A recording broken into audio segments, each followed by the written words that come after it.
Hello friends, इस video में हम बात कर रहे हैं oogenesis की। oogenesis मीन्स होता है there is a process of formation of ovum, या फिर इसी को हम एग बोलते हैं। ओके, तो इसमें एक्चुअली में ये oogenesis जो है वो 3 स्टेप में कंप्लीट होती है। ओके, पहला जो स्टेप है या पहला जो फेज है उसको बोलते हैं मल्टीप्लिकेशन फेज। ओके, दूसरा जो फेज है उसको बोलते हैं हम ग्रोथ फेज, और तीसरा जो फेज है उसको बोलते हैं हम मैच्योरेशन फेज। ओके, तो यहां पर ये जो मल्टीप्लिकेशन फेज है इसमें माइटोटिक डिवीजन होता है सेल का, और जो ये मैच्योरेशन फेज है इसमें होता है मियोटिक डिवीजन। ये बात आपको ध्यान में रखनी है। ओके, अब ये oogenesis स्टार्ट करने के पहले मैं आपको oogenesis के बारे में कुछ फैक्ट बता देता हूं जो आपको एग्जाम में जरूर काम आएंगे एमसीक्यू सॉल्व करने में। ओके, तो oogenesis is a discontinuous process. Discontinuous process हम इसको क्यों बोलते हैं? डिसकंटिन्यूअस प्रोसेस क्योंकि ये first month of embryonic life से शुरू होती है।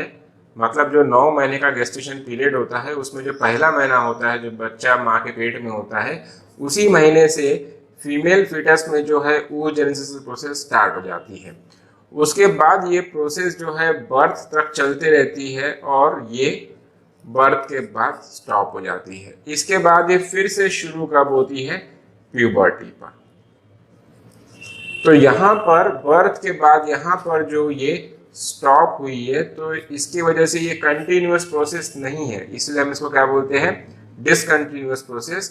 वहीं हम स्पर्मेटोजेनेसिस को कंटिन्यूअस प्रोसेस बोलते हैं, क्योंकि प्यूबर्टी के बाद एक बार जैसे ही ये स्पर्मेटोजेनेसिस की प्रोसेस स्टार्ट होती है तो वो through out the reproductive life जो है कंटिन्यू होती है। ओके, तो यहाँ पर कुछ पॉइंट हम डिस्कस कर रहे हैं। जैसे मान लीजिए इसको first month of gestation, first month of gestation period of female foetus, ये बात आपको ध्यान में रखनी है कि मेल फीटस में तो बनेगा नहीं ओवम। ठीक है, जो फॉलिकल्स होते हैं, प्राइमरी फॉलिकल्स, वो होते हैं 1700 के अप्रोक्सीमेट। हमने ओवरी के स्ट्रक्चर में देखा था प्राइमरी फॉलिकल्स। ठीक है, फिर इसके बाद ये जो प्राइमरी फॉलिकल्स है ये डेवलप होते हैं, इंक्रीज होते हैं in the second month of embryonic life. तो second month of embryonic life, second month of embryonic life में ये बढ़कर हो जाते हैं 6 लाख प्राइमरी फॉलिकल्स के आसपास। फिर इसके बाद ये फिर से इंक्रीज होते हैं। ओके, फिर से इंक्रीज होते हैं in up to the 5th month of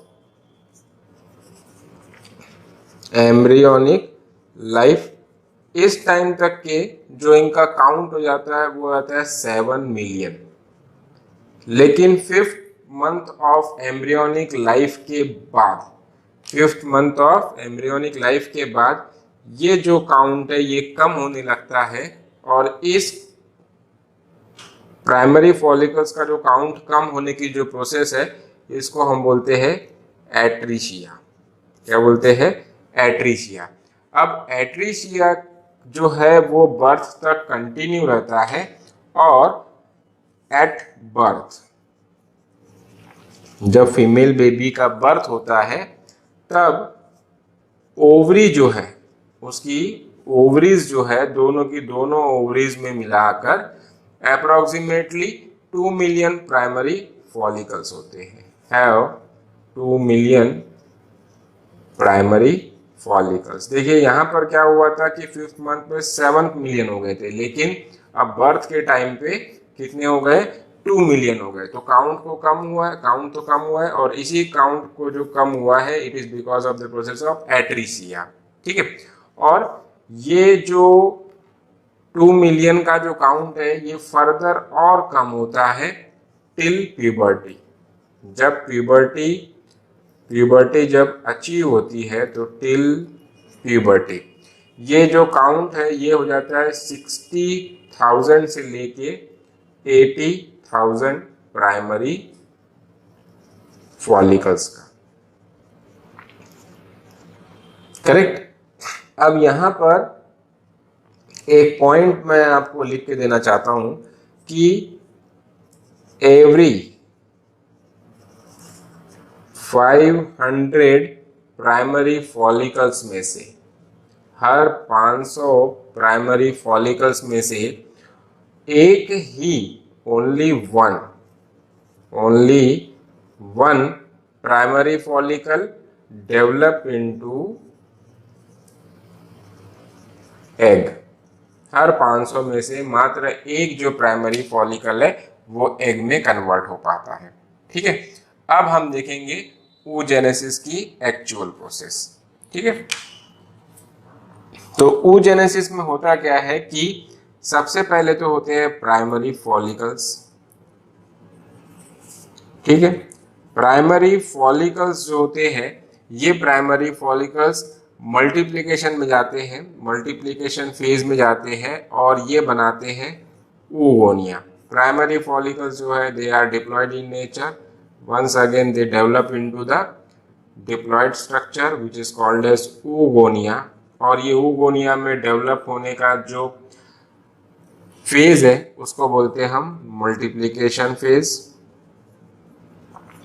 simply इसमें डिवाइड हो रहा है, मल्टीप्लिकेशन हो रहा है, क्योंकि मैंने बोला था इसमें माइटोटिक डिवीजन होता है।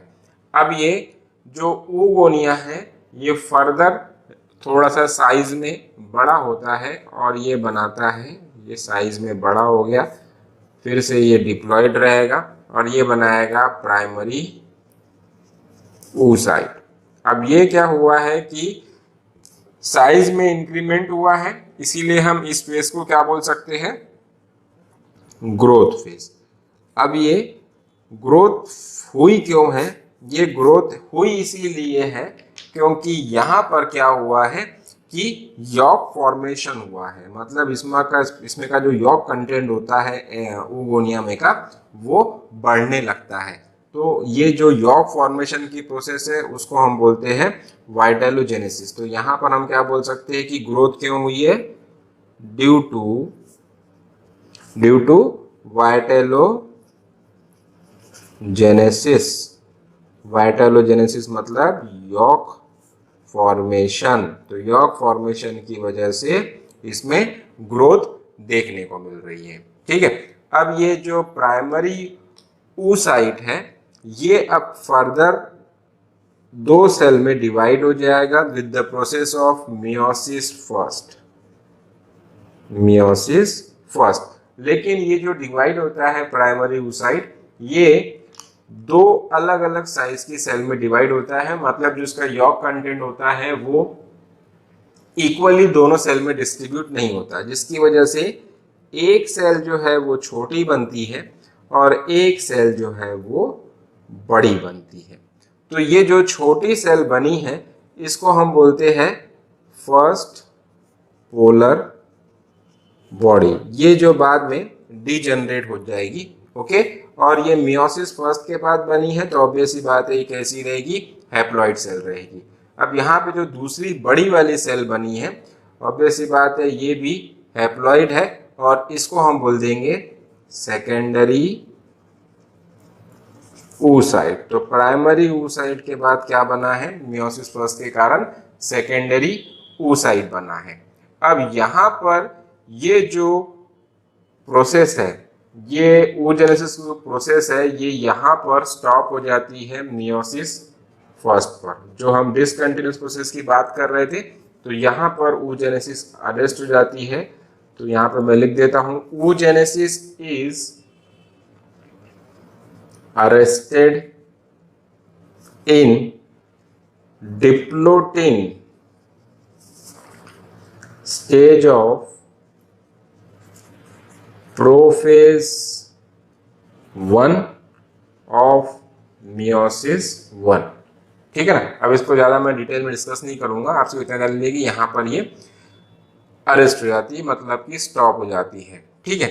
अब ये सेकेंडरी oocyte जो है, सेकेंडरी oocyte क्या होता है कि सेकेंडरी oocyte फर्दर ये मियोसिस 2 होगा, उसका मियोसिस 2 जो है ये आपका इक्वेशनल डिवीजन होता है, और मियोसिस 2 जो ट्रिगर होती है, it is triggered by the entry of sperm, triggered by the entry of sperm। ठीक है। और ये सेकेंडरी oocyte फिर से 2 अनइक्वल साइटोप्लाज्मिक डिवीजन होंगे, और एक छोटी सेल बनेगी और एक फिर से बड़ी सेल बनेगी। तो जो छोटी सेल बनेगी उसको बोल देंगे हम सेकेंड पोलर बॉडी, जो फिर से कि डिजेनरेट हो जाने वाली है। और ये जो स्ट्रक्चर बना है इसको हम बोलेंगे ootid, या इसी को हम बोलते हैं ओवम, या इसी को और एक नाम है एग। ठीक है ना।